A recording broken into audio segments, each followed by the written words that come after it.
Thanks for tuning into the Hidden Tracks podcast. You can find us wherever you find podcasts or listen to music.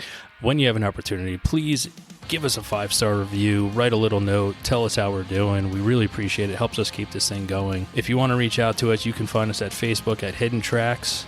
Instagram is at HiddenTracks99, and if you'd like to send in submissions or talk to us or give us any feedback about what we're doing, our email is myhiddentracks99@gmail.com. Thank you so much again for tuning in, and I hope you enjoy the show.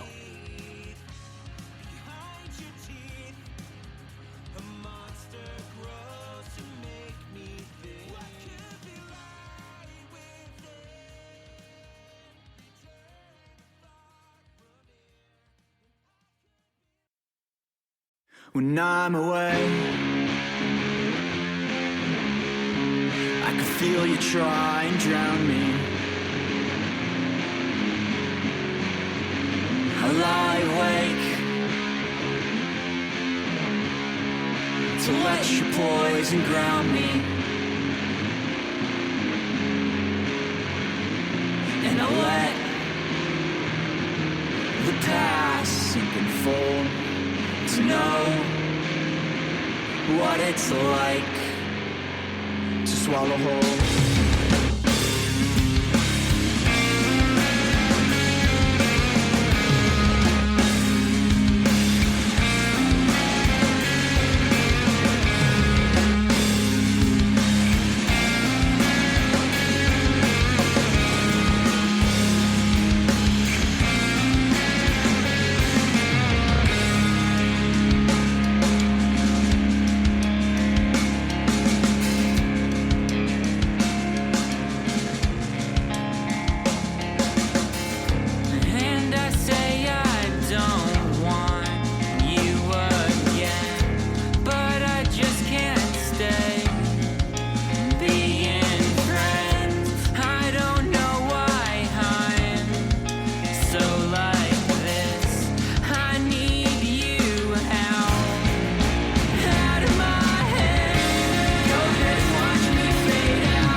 Watch me fade out. I'll burn brighter for a day. Find another way to slow down and cleanse away our shame. Fall away and leave it to me to bind our fate. Run around and cut your sorrow. Swallow everything. Go ahead and watch me fade out. I'll burn brighter for a day. Find another way to slow down now. Cleanse away your shame. Fall away and leave it to me to bind our fate. Run around and cut your sorrow. Swallow everything. What's up, everybody? Another week, another edition of the show. This week, I have the awesome band out of Pennsylvania. If Kansas Had Trees, I have all three of the guys here today. So this is going to be one of those shows where we're going to find out a lot about each other all at once. And there'll be some talking over probably at some points, but we will get through. But thank you, Joey, Maddox, and Stone for being here today. Hey, thanks, Shane. Thanks for having us. Yeah, thank you. I'm excited. Yeah, me as well. It's been a while. So, who is the better storyteller that would like to tell, a quick roundabout story of how If Kansas Had Trees became a thing? I'll take this one. So, I was the middleman that knew Joey and Maddox. I played in cover bands with Joey from when I was 13 and he was 15-ish until he was 18. He left for college. I was 16. Met him. Then he came back after, I think, maybe his sophomore year. And Joey, you can interject if you were wrong, because it was the COVID year. And that year, Maddox and I were going into our senior year of high school. And right before senior year of high school started, I texted both of them, because Maddox and I had known each other since when I changed schools and got to where I was at in middle school. And he had started learning guitar in, I think, 7th or 8th grade. And I was just like getting into drumming hardcore. And I texted them, I think it was July 24th, 2020. I texted them, said, hey, or maybe it was a couple days before. I said, hey, we should jam together someday and just see what comes of it. And then we met on July 24th, 2020. And we wrote the first song any of us had ever written on our first EP called Away, which we all hate. But it was so much fun because that's when we first all hung out together and just like had a blast, and we wrote that song. It was super cool. So is that the true story, Maddox? Yeah, I can say he hit it. He had that rehearsed. He had that ready. Yeah, it was. I mean, he had fucking dates, for crying out loud. So yeah, that was crazy. When he pulled out the dates and the years and everything, I'm like, man, you took the right person to tell the story. I would have been a lot more meandering in mine. I actually did write some songs before If Kansas Had Trees, though. I don't want to be that guy. None of them ever got released, but they were played live locally a few times. But I don't want to be that guy. Well, you just were that guy, so it's fine. You know what? Very true. I do be doing that. So, let's start. I mean, Stone touched on some things about your own personal life, Maddox, but I'll start with Joey for this one. Music when you're a child is sometimes it's just background noise and it's fodder a lot of time, but at some point as a kid you hear something that kind of piques your interest in music and brings you to like, oh no, what is this? And I think I need more of this in my life. Did you have like a band or an artist that was playing that you remember as a child that you heard that just made your interest in music come alive? Well, Shane, it's almost like you did your research. You really chose the right person for this one again. I am the son of and the grandson of a record store owner, the Gallery of Sound in Wilkes-Barre and Dixon City, and I have I am the son of a record store owner in Wilkes-Barre and in Dixon City, the Gallery of Sound.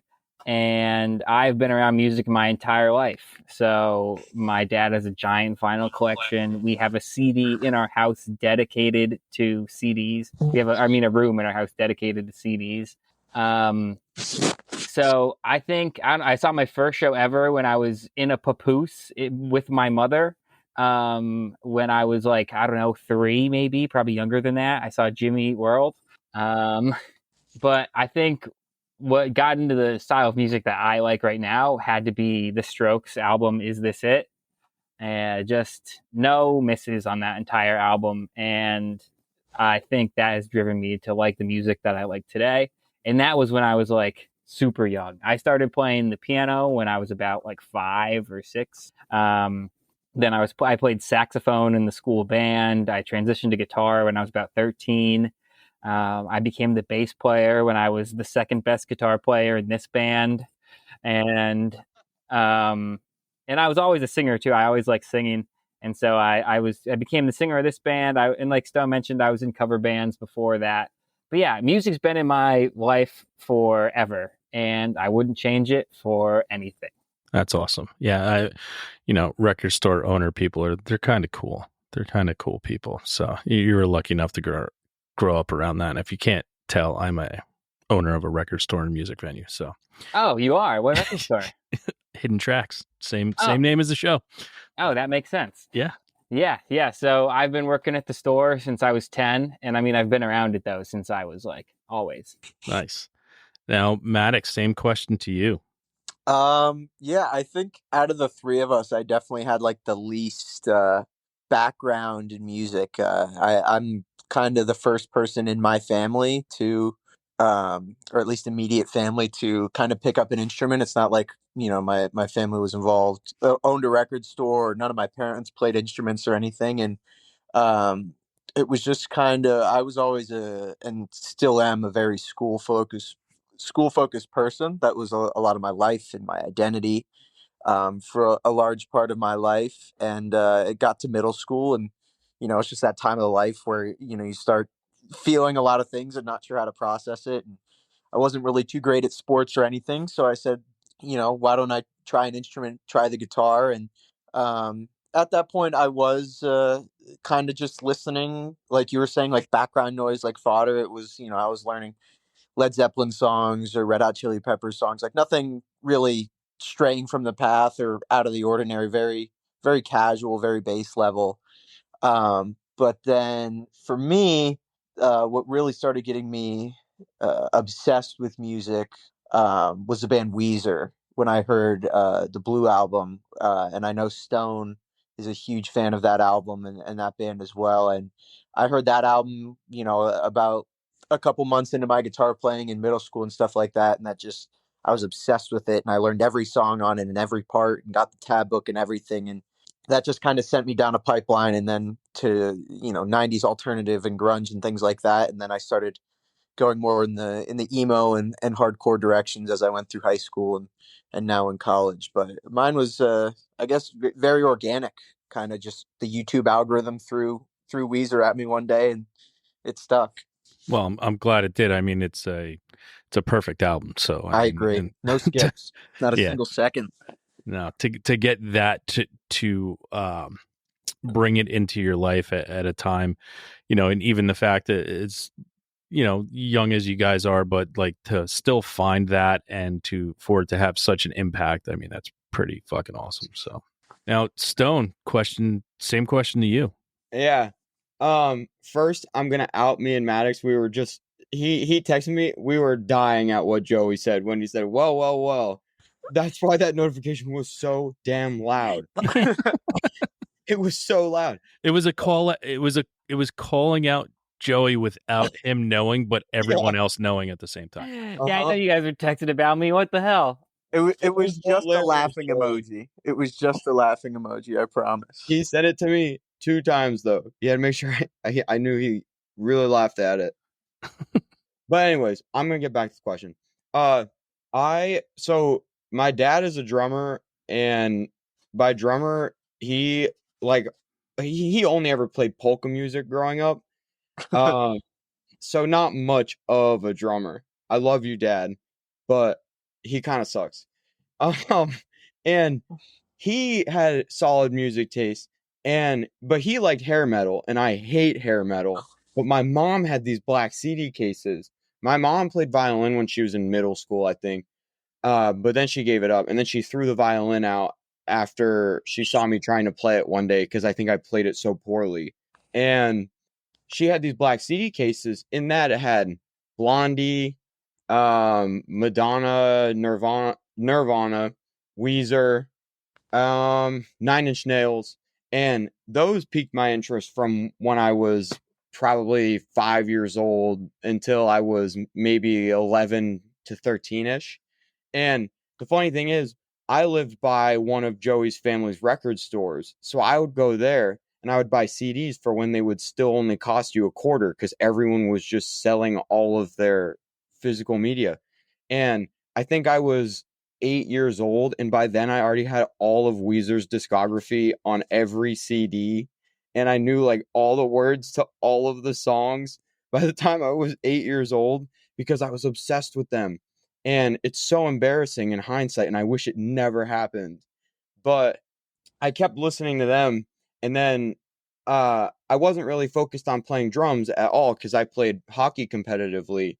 But then I knew I was going to be short by the time I was in the middle of middle school because I was probably only like 5 feet tall when I was 13. So I realized, like, all right, you're not going to college for this. You're never going to get scholarship for it. You're never getting drafted anywhere. No one's even going to know your name because of it. So I switched to focusing on drums hardcore, and I got a good teacher. I had the teacher from Chad, who was from Breaking Benjamin, and he taught me for a year, and my interest peaked in playing drums at that point. And I quit hockey pretty much completely just because I fell in love with the drums when I was 13. And I got lucky because I changed schools and I met Maddox and he was just starting to play guitar. It was literally perfect timing. That's awesome. Now, was there if you had just switched schools, right, and you find someone else playing music, you guys had to have started a band right away. And what was the name of that band?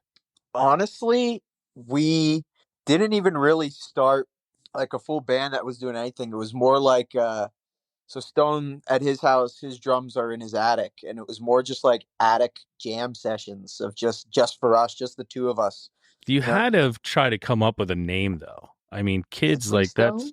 I I don't think we did. In all honesty, I don't think we did. I did have a band in the middle school that I started out at. I had a band called the No Names, and we did an Uptown Funk cover at the we covered Uptown Funk at the middle school talent show, and our singer's voice squeaked on the hey, hey, hey, oh, his voice cracked really, really bad. And we played the same riff over and over again. It was the whole 4 minutes we played. It was just bump, bum, bump, bump, bum, bump, bump, bump. Nothing changed. We were the No Names. Maddox and I had nothing. We didn't really start to write music together until we were 17. oh. Well, Maddox, were you in a band, and what was the very first band name that you were ever a part of? It was If Kansas Had Trees. I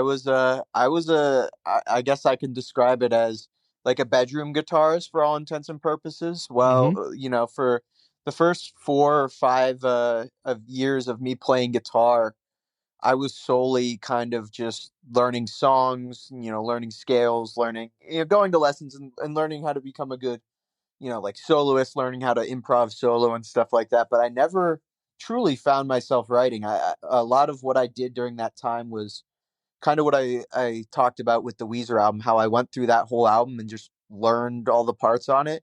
I would do that with other albums. I mean, I did that with Pinkerton from Weezer as well. I did that with some Muse records. Those were very formative for me at that time in middle school and things like that. And a lot of Jimi Hendrix, even just kind of all over the place of just trying to study the instrument, study playing songs. The concept of writing for me wasn't even really a thought in my mind until I was a couple years into it. So around the time when we started the band. I mean, I think that's why Stone kind of sent the text originally of like, "Hey, you, me, and Joey should jam," because I was just freshly getting into the concept of coming up with my own riffs and things like that.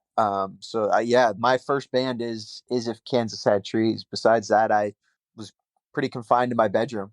Wow, that's a great story. How about you, Joey? Since you were, you know, prevalent with so many different instruments, what was the name of the very first band you were in? Yeah, so the first band I was in was a cover band in I was 16 years old, and it was actually with Stone. And my dad, he had the record store, and also when I was growing up, he opened a music school called Rockology Music Academy. And my grandfather's band was called Joe Nardone and the All Stars. I'm Joe Nardone the third.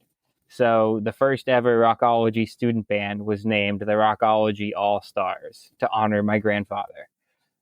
So my first cover band was the Rockology All Stars. That was with Stone, actually. And yeah, my first band wasn't until I was 16. I was like, I was mostly just, I played the piano, and I wasn't that great at guitar. Obviously, I got demoted from my own band.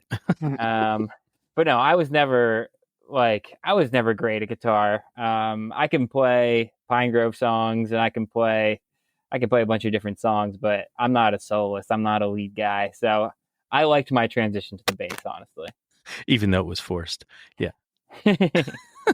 Way to talk yourself into enjoying getting moved out. But now, you had brought up earlier, Joey, that your first concert in a papoose was Jimmy World. So what was the first concert you got to choose to go to? Interesting. I'll go with one of the first concerts I remember being at and really enjoying. I was about 10 years old, and it was the Kings of Leon at Montage Mountain. I just was like, wow, like, this is rock and roll. And then one of the first concerts that I was like, yes, I need to go to this. This is like my thing. I don't know. That's really hard because my parents are so awesome. Like, they have a great taste in music. I was like always just the one tagging along, and I would love to do it. And we would always go to great shows. But it might be, yeah, I was in high school, and Manchester Orchestra was playing at Penn State University for students only. And it was going to be this super intimate show. And I was like 16 at the time. My brother was 20. And I was like, my dad knew somebody at the label, and he was able to get us into the show. That was for Penn State students only. And it was Manchester Orchestra with like 120 people there. And it was right after Cope came out, the album. And they were just like talking to the audience, like, yeah, like, what do you guys want us to play? And they played all their like deep cuts. They played all like their meme songs. They played some like, it was one of the coolest shows I was ever at. And it was one of the shows that I was like, I need to go to this. So yeah. Yeah. Manchester Orchestra is, in my estimation, 1B for the greatest live bands of all time. I've seen them a bunch of times. They're so good. I've seen them like 4 times. Yeah. Yeah. And Andy's just like, he's one of the greatest vocalists ever that I don't think gets the credit he deserves. And I'm really confused about, but I'm happy for them because they're going to be probably raking in a ton of money, but I'm really confused by them being the opening band for Incubus's new tour. So yeah, I was surprised when I saw that too. Yeah. But yeah, his voice, and like, I think, I don't know, he mastered that like high pitch but like grainy and rough voice that just, it's beautiful. It's amazing. And then I don't know, I've known to talk to this about, do you listen to the Swiss Army Man soundtrack and his voice on that? Yep. I mean, come on, him and Robert McDowell. I could talk to you about that for at least an hour. Yeah, I can talk about them forever, and just the type of people they are too. They are amazing human beings and doing such great things for other people in the music world that are just, extremely talented, but no one's giving them a chance. And they are putting their heart and soul into giving those people a chance, which I just absolutely like. That right there, I'm just like, yeah, I adore them. Like, they're not the biggest band in the world, but yet they give back so much, and it's so awesome. Yeah, they're so cool. Now, Stone, what was your first concert ever? And if it was maybe different from the first concert you got to pick to go to? First ever concert? Mm-hmm. I think Maddox might have to change his answer, or wait, did you ask him yet? No. Oh, okay, perfect. Was the Wiggles at the Mohegan Sun Arena. I was 4 years old. I remember, I think maybe the tiniest bit of that show.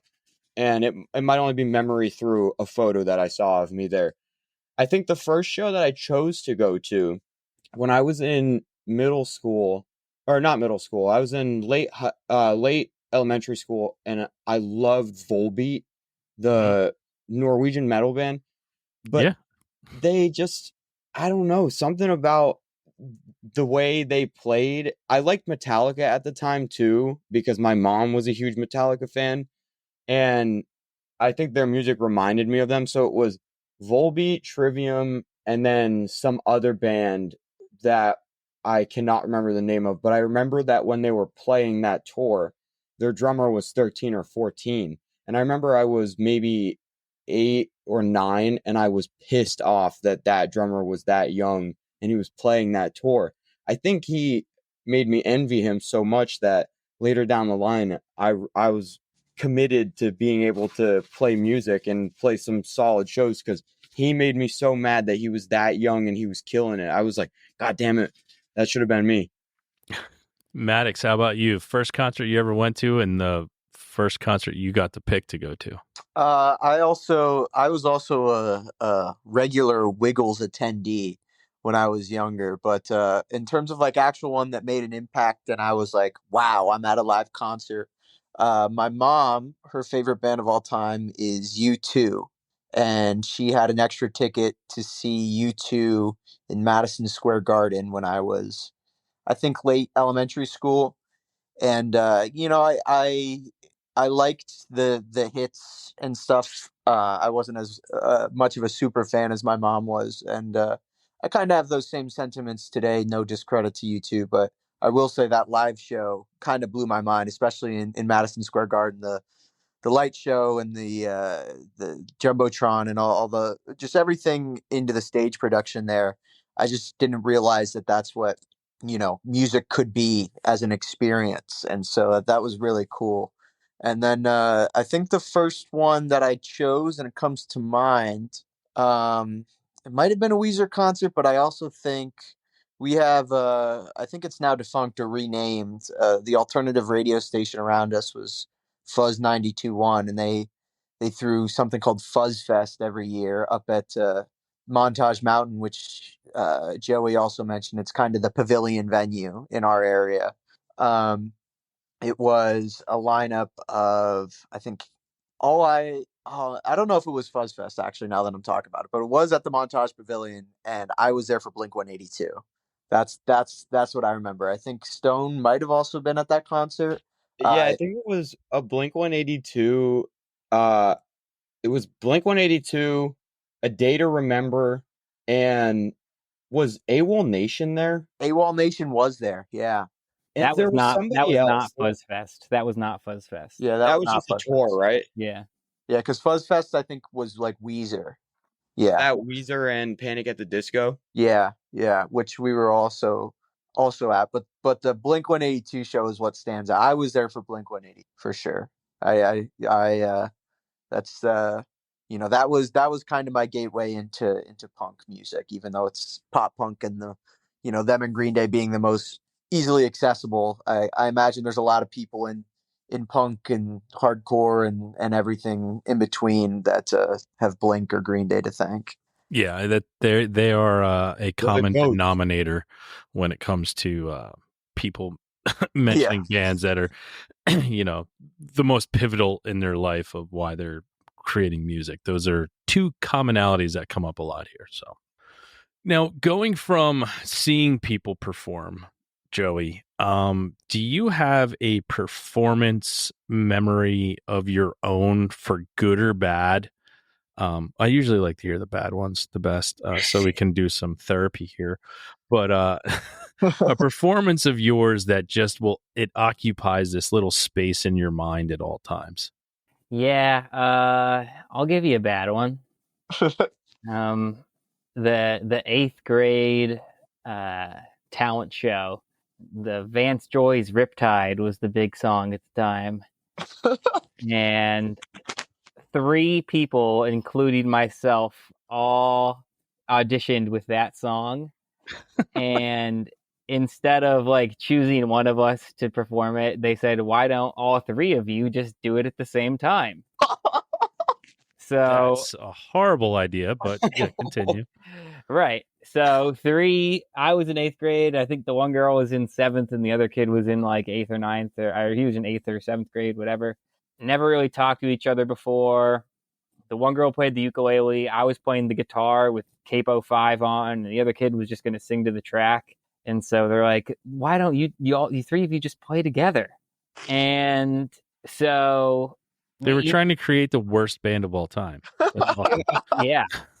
So we each got assigned a verse and we each got assigned a chorus, and we all took our turn. And I just remember being up there and I was playing the guitar and I wasn't singing. I was like, damn, like I probably look really stupid right now. But yeah, that song will go down in infamy. I still have friends that I will see from time to time from high school and middle school, and they'll just start singing that song at me. So that one is carried on with me. Thank God. How about you, Stone? A live performance memory of yours that is just going to stick with you forever. I wanted to say that sixth grade talent show that I did because it's really, really bad. But I'm thinking, and I feel like I have more recent memories of playing shows where I just made the worst mistakes ever. And like the whole time I was just kind of pissed off from the second I sat down to second I they're not even funny stories. I think sometimes when I know people are recording me, I just get so nervous and I will make the most insane mistakes ever where I'll forget something that I just played 4 days in a row for an hour or whatever, and I'll just make a mistake. I think I've had a couple of those last year, and they're really funny. And I think all of us know when we have a terrible show, but we'll just never admit it. Well, when you make the mistakes, though, is it mistakes that only you know, or Joey Maddox, do you know? Probably, but I know there have been some. There have been some we catch. Yeah. Like there was one time I think we were playing in Columbus. I think it was during our song Constraint, you guys might remember, where I just had to stop playing for a second because I messed up so bad. So it was dead silent on drums for maybe like a whole measure where it shouldn't have been. I don't know if I remember that in Columbus at the laundromat. Yeah. It was really bad. I remember it because I saw Roman start dying laughing when he I saw remember me. seeing Roman laugh. Roman's our friend that was traveling along with us on the tour, helping us out and playing with the band that was with us, Foch. And I remember Roman started laughing, and then I started laughing too. And I was singing. Just a weird show. Yeah. So it was noticed by everyone but Maddox. Yeah. I guess I was in my own world. Yeah. Honestly, probably just only cares about himself because he's the lead guitarist. Very true. Very true. Yeah. You know how those hair metal guys are. Yeah. Maddox, how about you? A performance memory of your own that just will occupy a certain part of your brain forever. Yeah. So I think what I go to is around the time I started playing kind of out and playing like started jamming with Stone and stuff. Stone is in this story as well. We had our music teacher in high school, Mrs. Leo. Shout out to her. She's a saint. She's awesome. She used to write me a hall pass for my lunches and for my study halls to come down to the music room and play this really shitty old guitar in the back room of the music room on my lunches and on my study halls. And I just, I'm forever thankful for that. And she's the sweetest lady ever. And so, she'd do all this for me, and then the time would come for the school play, right? And obviously she needed a pit band, and they had the orchestra, with some of the members of the school band and the jazz band and stuff, but they often needed a guitarist. And I think maybe junior year, senior year, was it Freaky Friday, Stone was the play?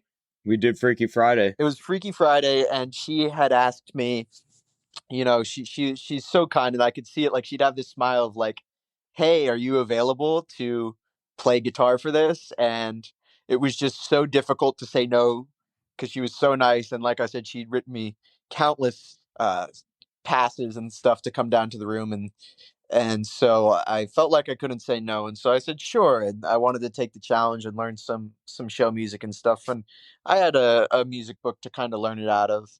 And I did my fair share of practicing, and I roped Stone into it with me to play the Mm, drums. And I just mm, remember I had my little like practice amp to come, and I played like a couple like riffs and cool relaxing things as people were coming into the auditorium, and was like feeling good.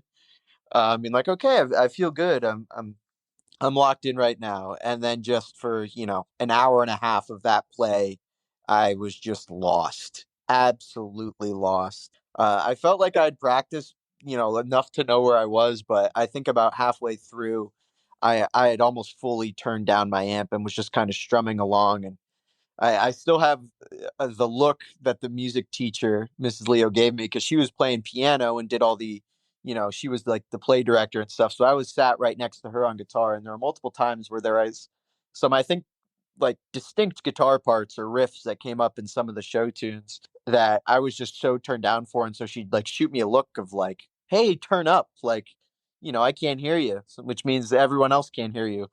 And I would just be like shaking my head, being like, no, I don't know where I am. I don't know what's going on right now. Um, and so I just kind of stumbled through playing, on no volume for the second act of that play. But yeah, I look back on that one and laugh a lot, being like, what was I doing trying I to mean, learn those songs? that's a little rude to ask you like that, knowing that you owe her a favor, and then it's also rude to like not use like the songs from like the movie too, like where there were some great bands on that fucking soundtrack, like American Hi-Fi was on there, and Bowling for Soup, Andrew WK. Like, why not play those songs? Yeah, it was very much the show tune versions where it was time signature changes and a lot of key changes and feel changes and stuff like that. So it was, and I was, as the one guitarist, the tabs I had, it was switching between, like, at one point I'd be doing rhythms, just okay, hold my own, and then other times it'd be more lead like parts, and so it was just switching between those sort of things. But it's a fond memory. It was still fun. Stone and I got to do it and kind of struggle bust through it together. yeah, well, if you could have shred, you wouldn't have had a problem, but you can't shred, so That is truth. I cannot shred, and that is I think that's what's holding us back as a band. Yeah, It's the biggest fact is that I can't shred. yeah. I don't think that's it, but now this is one of my favorite questions I get to ask, and I got three of you here, so I'm anxious to hear everyone's answer to this, if it's going to be agreed upon or if everyone has their own. And I'm going to start with Joey. If no one had ever heard of your band, If Kansas Had Trees, and they said, well, play me something of yours, what song of yours are you playing for them? What one song that is currently released and out there are you playing for an individual? I think I gotta say Where You Thought You Would Be.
It's the first song on our album, and it kind of dictates the entire mood of what the album's going to be like.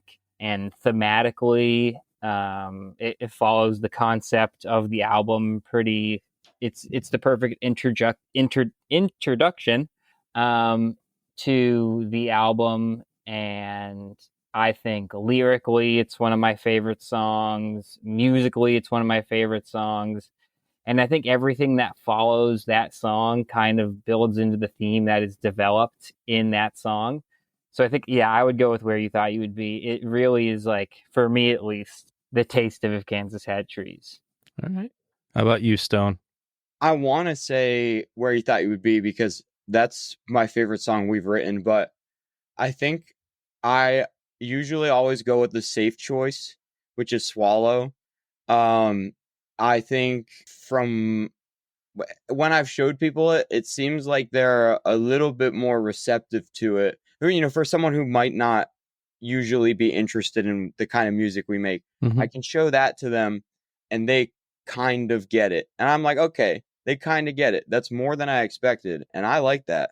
Yeah, and I think that's a big thing too. Like, and there's usually a separator, be like what your favorite song is and what song you would play for just a complete stranger that, you know, you got to show them your music. So I like how you made that differentiation between those two. So yeah. How about you, Maddox? I'm split between the two previously mentioned, so I got to break the tie somehow. It's who do you like better, me or Stone? Pick now. Yeah, that's basically it. Decide which one.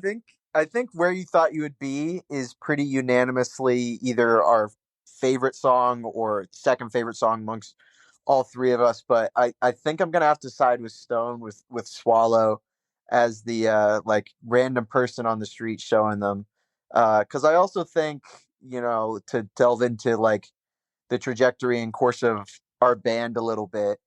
I think when we released Swallow and like the reception we got from that and things like that, that was different than anything we had previously done, and even Where You Thought You Would Be. So I guess if you don't mind, I'll delve into a little context and history here.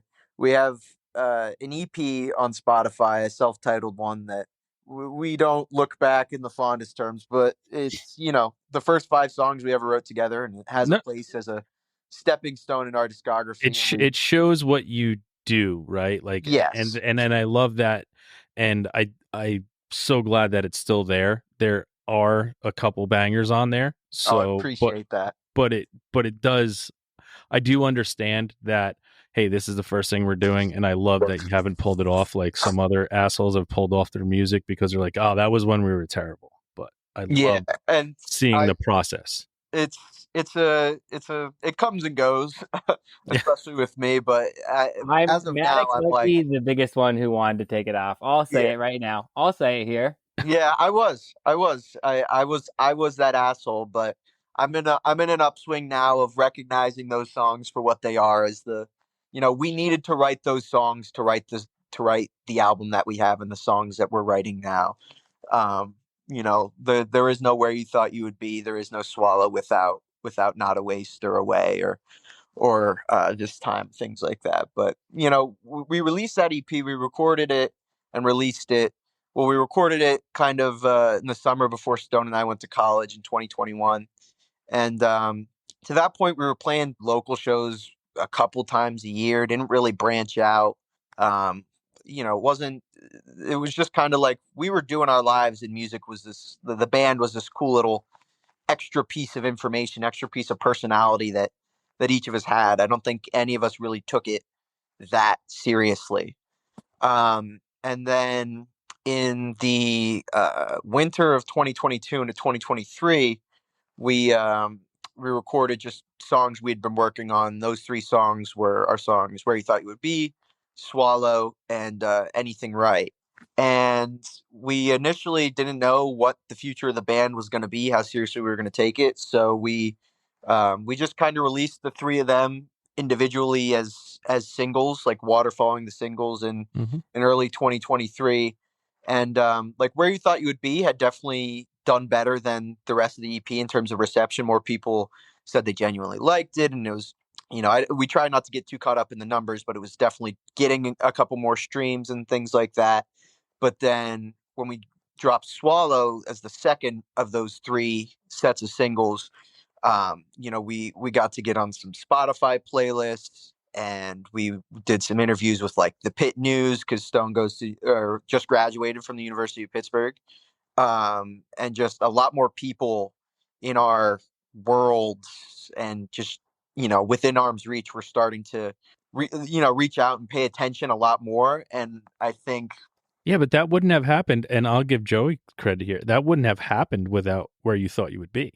Everybody their interest started to be piqued by Where You Thought You Would Be, and they were already there. And then Swallow came out, and then they started to then share more of it. But it was Where You Thought You Would Be. That is true. Where You Thought You would be the one that kind of marks the start of the current era of our band as we see it. So yeah, I'm trying to give Joey some love here, because you're making me second guess myself. It's either Where You Thought You'd Be or Swallow is what I'm playing for someone. But I mean, collectively we really do love that song. And I remember how excited we were when we went from being at 40 monthly listeners to 500, because I just had a Snapchat memory or something that I sent them pop up, and I said, this is crazy. And it still is, because that was a huge increase. We had no idea how to feel even about that. Yeah, and I mean, when it comes down to the fact that you were making music for the love of making music, and not knowing what the band would be or where it would go, or where you didn't know where you thought you would be. But let's go. So that's what we do here. We make some magic, but it's one of those things where I think the purity in the music comes alive, and to have those 3 songs and put it out, and then you kind of make this EP Decay, but then it turns into the entire album of Where You Thought You Would Be. One of my things with that is not knowing where the band would be after you did those 3 songs, but then you're able to create a cohesive album with that. Were those other songs for Where You Thought You Would Be, were those already like in the pipeline, or was that like, oh shit, we got some traction, we got to do some more? Definitely the latter of the 2 options you just said. Yep. We had, I think, going into releasing the 3 singles that we did, we expected that it would have been those 3 singles, and then not much else would have come from the band after that.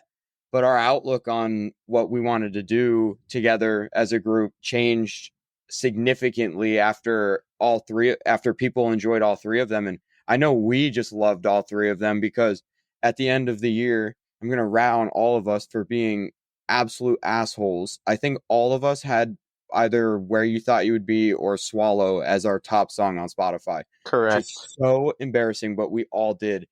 And after that, we just realized we wanted to keep writing. And I think Joey was still away at college, because did you have trimesters, Joey? No, but we had a long winter break. Yeah, okay. So Maddox and I would get home, and we would go up to my attic, and we would just start writing more stuff. And we honestly banged out as much as we could have in the short amount of time that we were going to be together, because I think Maddox then left for Boston. Yeah, I had an internship up in Boston that summer.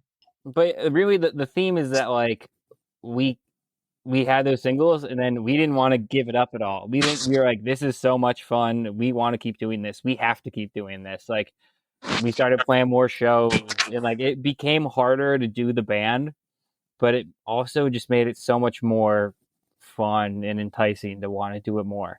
Yeah, and that still is an issue that we have today. Like, us not having spoken to each other on the phone in probably 2 months is pretty wild. And altogether, at least we've talked individually. Yeah. And even this too is incredible, because we've only ever done this one other time, and it's just fun to be able to come on to a podcast like this and be able to just rant with all of us. Yeah, and then have two of you gang up on Joey. So that's fine. Exactly. Yeah. Always. Shane, if especially for the early parts of this band, I felt like the father that had to watch over these two problem children. Yeah. Yes. I can sense that. I feel that, and I understand it. I don't know if it's just because I'm 2.5 years older than these guys or what, but That was definitely a big part. Especially the early forms of this band, it was a mess sometimes trying to get these guys to focus up. Yeah. But when all is said and done, I mean, and I love hearing what you guys would play for people, and I love when I'm like way off. Like I have my song or the two songs that I choose between, and the two that you said they're fucking great, they're bangers, they're straight heat. But it's like I love when it's like I found something a little different inside the album that I'm like, nah, listen to this. Like you got to listen to this song. Like they want you to listen to this song, but this is a song I want you to listen to. So I also love having that. Like now I have my little pick of songs that I've already played for people to show them who you are. But it goes to show that you had those couple songs that built to the songs that are the ones that I'm showing to people. So if you don't mind me asking, would you share those songs? Yeah, it's between Circles and My Memory. Oh, that's Valid. awesome. Valid. Yeah, My Memory, especially of recent, has been what that song gives me chills still, and I fucking wrote it. Yeah. And those are the things that I'm like, I can hear in certain songs, like there's something different that maybe I do understand or I don't understand, but I just know that it's a little something different that maybe makes me see what the band is still going to grow into. And that's what I love when I listen to music, and I listen to it so many times over and over again to find those little nuggets of being like, yeah, there's something fucking special in this one, and I don't know what the fuck it is, but it could be of things to come. So Hey, Yeah. thank you. Thank That's you. awesome. Yeah, that's awesome. My Memory's got that extra stank on it for sure, Yeah. in a good way. yeah. Yeah. But no, was thank you when so we were much. in the That South. means a lot. That's me deflecting because it is a very emotional song for me, and your words mean a lot. So thank you so much. No problem. I'm just speaking the truth of what it meant to me. So that's easy to do. So no need to say thank you. When it comes to certain things in our life, there's a couple, there's a band or two in your life that never lets you down, that you kind of find yourself always turning to when you want to listen to music. Joey, do you like have an artist or a band like something that never lets you down that you always constantly turn to when you need music in your life? Oh yeah. I'm a little obsessed with this band called Pine Grove. Jersey boys like myself. Yep, Montclair represent. Yeah, I know how to play 54 Pine Grove songs on guitar, and if you count them, that's basically all of them. I'm obsessed with Pine Grove. I have been for a long time, and I just think Evan, the lead singer, is someone I aspire to be with the way he makes poetry and music and just lyrical themes that run throughout albums, and just straight emotions to songs that I've tried to emulate in ways with that, like, I don't know, like I want my parents to be uncomfortable listening to my music, if that makes sense. No, I get it. I get it. So, and that's like hearing, yeah, it's just Pine Grove. I'm just obsessed with them. I've seen them play 5 times. I've seen Evan's solo acoustic once. I actually, my first date with my girlfriend for almost 6 years now was a Pine Grove show on my 19th birthday. Wow. So, Wow. yeah. Very touching. Who's the second? Weren't we asked who? No, it was just if you had one or two, because I know sometimes people don't. Sometimes it's hard to have.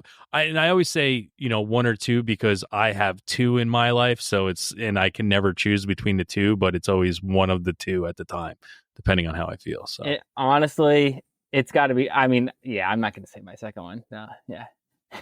All right. You have to now. Well, it's one step closer. Oh, there we go. So their album All You Embrace, just phenomenal. There was my number one on Spotify last year for a reason. And yeah, like if I'm not bumping anything new, I'm like, I just need something to listen to. That album, 34 minutes, blast right through it. So easy, so quick, so amazing. Nice. How about you, Stone? I gotta say this, literally the same exact thing. That album turned into one of my study albums because I just have grown so acquainted with it. And like Joey said, it's 34 minutes, and I'll be doing work for 3 hours, writing an essay or something. And I only listen to that the whole entire time. Them, and as of late, Story So Far they've been my regular rotation. But I think all time, I'm never disappointed with the Blue Album and Pinkerton. And I'm never disappointed with the first 2 Linkin Park albums. And I always go back to those, especially Meteora. That is one of the greatest albums of all time. All right. Maddox. I think the two I would go with are definitely the two most influential albums on me as a musician, and just mark as turning points in my view on music and my view on writing. The first being American Football's first album, LP1, as it's commonly known. That album did, and still to this day, blew my mind on what guitar and guitar music could be, with all the alternate tunings and the twinkly and intertwined riffs and the weird time signatures and harmonies and things like that. It blows my mind. I think it's the gold standard of music in that vein. And I love it at night when it's raining to calm me. I love it on a drive to fit. I love it when I'm studying. It hasn't made it into my gym rotation yet, but my point being, I've listened to it and can listen to it in so many different emotions and settings. And then the other for me would be Title Fight's Floral Green. You could interchange that with really any Title Fight release for me. For me, and I know the rest of the band as well, us being from the Wilkes-Barre area, and we rep the Wilkes-Barre scene, and the Wilkes-Barre Scranton scene. Title Fight, Tiger's Jaw, the Menzingers, Cold World, the bands of that 2000s and 2010s emo and hardcore movement from our area are just so instrumental in, I'd argue, every band in the scene to this day, of just how to conduct yourself and what music can be. And so if I had to pick one of the albums, I'd say Floral Green for me, for Title Fight, just for what that band means to me and what that band means to Wilkes-Barre, and being in a band and being an artist and expressing yourself with themes of growing up in Luzerne County in the Wyoming Valley. I'd have to go with Title Fight. Nice. All right. The world's going to end in 5 minutes. Meteors hurling into the earth, and you can only listen to one song and one song only. What are you listening to, Joey? Oof. Does the length of the song lengthen how long I have to live? No, it does not. So Inagata Davida is off the table. I was like, all right, Marquee Moon by Television. No, one song only. Probably Need by Pine Grove. All right. Stone. Lefty by Title Fight. Maddox. Mayonnaise by the Smashing Pumpkins. Wow. Nice. That's a first one. Nice. Love that. All right. Your home is on fire. Every living being got out safe, but you have time to run in and grab one musical thing, whether it be memorabilia, instrument, record, something. What's that one musical thing you're running back in and grabbing, Joey? Oh, that's hard. It's a great question. Yeah, that's tough. For financial motives, probably my bass. I have like a 76 P bass Fender. Probably that one, but I don't know. That's hard. Like I have a Modest Mouse signed copy of Lonesome Crowded West, which is my favorite album of all time. Yeah. So I guess I go my bass just because I need that. I'll allow you with the Modest Mouse because you do have two hands at that moment. So Stone. I think I have to pull the same thing Joey did and say my cymbals. they're in a bag, so I can carry it with my own 2 hands. But they are so damn expensive, and they mean so much to me. I think 10 times out of 10, I would probably grab my cymbal bag. I don't care about my drums. I don't care about anything else, but I care about my cymbals. All right. It's awesome. Maddox. I'll break the trend. I could say one of my guitars, but I think I will go with probably my small collection of like little show flyers and lanyards I have. I'm looking at it right now. I'm looking at we had the opportunity to play with Hot Mulligan for their holiday shows in Michigan this past December, and I think I can speak for the rest of the band in saying that was the highlight or a major highlight of the band so far. And we got our our all access band passes for that, and I still have mine staring at me right now in my room. And I'm a very sentimental person, and things like that have a lot of sentimental value to me. So I'd say those, if not, one of my guitars. Maddox, Nice. my pass is in arm's length of me right now too. That was the best show ever. Yep. That's awesome. Great band too. I'm all just Yeah. and they're just full of energy when they play. So I love They're that. amazing. Shout out them. Shout out Jonah. Yep. Now, speaking of playing shows, I mean, is there an announcement coming for something? Yeah, I mean, I think it'll have been out there, but we'll be playing some shows on the East Coast and the Midwest in August. So that'll be super fun. That'll be our first time playing together in 4 months. And our first time on tour since last year. So it'll be awesome. Yeah, we're doing a 2-week run. We're hopping on with a band called Good Sleepy from Massachusetts. They're all awesome people. They are awesome. Yeah, and I know them. awesome. Yeah, they're great. They're great people too. And we're hopping on a bunch of their dates, and then we're doing a handful of our own dates too. So it's going to be a nice 2-week tour in middle of August. So, yeah. Awesome. Well, congratulations on that. And being able to play together when you've got such awesome music out there is pretty important. So young up and coming bands, that the live performance is more important than the album that you put out. So, and Stone, don't fuck up as much next time, maybe. Hell no. But yeah, so I mean, whoever wants to take it before we're going to go in our final segment here in a minute, but I'd love to give someone the opportunity now to tell everybody how to keep up with what it is you guys are doing, how to find your music, how to keep up with the tour, basically throw all your fucking cool handles out there for people to find what you're doing.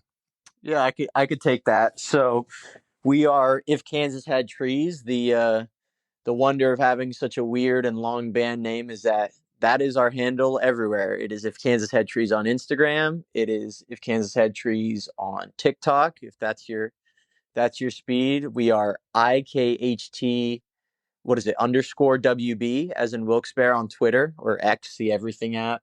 We're on YouTube as well, if you want to see some cool live videos. And then we're on all your major streaming platforms, Spotify, Apple Music, Amazon, anywhere you want to find us. Check out our stuff. That'd be awesome. Our record is also for sale online. It is. Thank you, Joey. If you type in If Kansas Had Trees vinyl, it'll come up, but it's the Gallery of Sounds online store. Yeah. So we post somewhat regularly on Instagram, where we'll be announcing that tour and lots of fun shows to go along with them. TikTok we try and stay on, and we have some tour vlogs and live videos on the YouTube channel as well, and some drum covers that Stone has done and not fucked up. Yeah, I had 10 tries. Yeah, exactly. The magic of editing. So lots of content to consume if you find yourself a fan of our music. For shows and announcements and stuff, we're most active on Instagram, though. Yes. Good point, Joey. Awesome. Well, we are in our segment now that there's 3 of you. We're going to break this down a little differently, but it's our segment of our weekly threes. It's where you guys appeared on my list of 3 things I'm listening to. You're each only going to get 2 things, though, so we can keep it to 6 for the band and then 3 for me. But it's our segment of weekly 3s for the band. It's going to be your weekly 2s. It's 2 things you're listening to that you would like people to check out. Joey, go first. Yeah, I mentioned earlier the One Step Closer is All You Embrace. I've been bumping that forever. We'll always do that. And then another one, I've been listening to Channel 65, their record, Race to the Bottom. They're a Wilkes-Barre band, and I would definitely check them out. They're awesome guys. Nice. All right, Stone. Lately, the last week or two, I've been listening to I Want to Disappear by The Story So Far, pretty much on repeat. And Laying to Smackdown by Project Pat has snuck its way back in my rotation. I've been listening to that a hell of a lot too. Nice. For me, I would have to say I've been really big on a band that we are friends with and have played with called House and Home. Specifically, they did a split in 2024. The songs Cellophane and At the Bottom have been on heavy rotation the last week or so for me. And then the album that I just keep replaying on the gym front to back and then run it again has been The Things We Carry by Have Heart, their 2006 album. I know their album after that, Songs to Scream at the Sun, which I also love, has the hits. But Things We Carry, Watch Me Sink, Something More Than Ink, The Machinist, Watch Me Rise, too many songs to name, have just been the songs for me this week. Nice. All right. Time for my 3, not 2, but my 3 for our weekly 3s. The first one is a band called Endless Heights. Vicious Pleasures is the name of the album. Kind of throughout like Thursday vibes with them. So Nice. The second one is a band called Mom Cars. The name of the album is called Colder, and they're kind of like indie alt rock from California. And last but not least is a band that unfortunately is no longer a band, but they were very unsung and probably why they're not a band anymore. But the name of the band is called The Flaws, and the name of the album is Springtime for the Flaws, Irish indie band. But those are my 3 for this segment. And, I want to say a huge thank you to all 3 of you for taking the time out today to be here. But also, like, the biggest thank you is for creating the music that brought us together. That's the important part. I think the music's, kind of stands on its own. But now that I'm here with the 3 of you, I understand why the music is as good as it is. And, I really appreciate when there's bands out there doing what they do, pouring their heart into the songs and making something really cool that makes my ears stand up and want to reach out and talk to you. So, and also you guys were on my 3s a couple weeks back. So, it's one of those things where I'm very lucky that I get to find all this new music, listen to it, share with it, and then talk to the artist, because that's, really important. And getting people to find out who you are and what you're all about, I think will only draw more people to you. So kudos, boys. Yeah, thank you so much. Thank you for having us. Yeah, this is awesome. Thanks, Shane. Really appreciate it. Support your local record store. Yeah, that's for sure. But everybody out there in the world, you know what time it is now. It's time to go out, listen to If Kansas Had Trees, and have a great fucking time.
Thanks again for tuning into the Hidden Tracks podcast. We hope you enjoyed this week's show. Don't forget to follow us on Instagram at HiddenTracks99. Also, send all your submissions myhiddentracks99@gmail.com. Tune in next week. You may find your new favorite band, and don't forget to go out and have a great fucking time.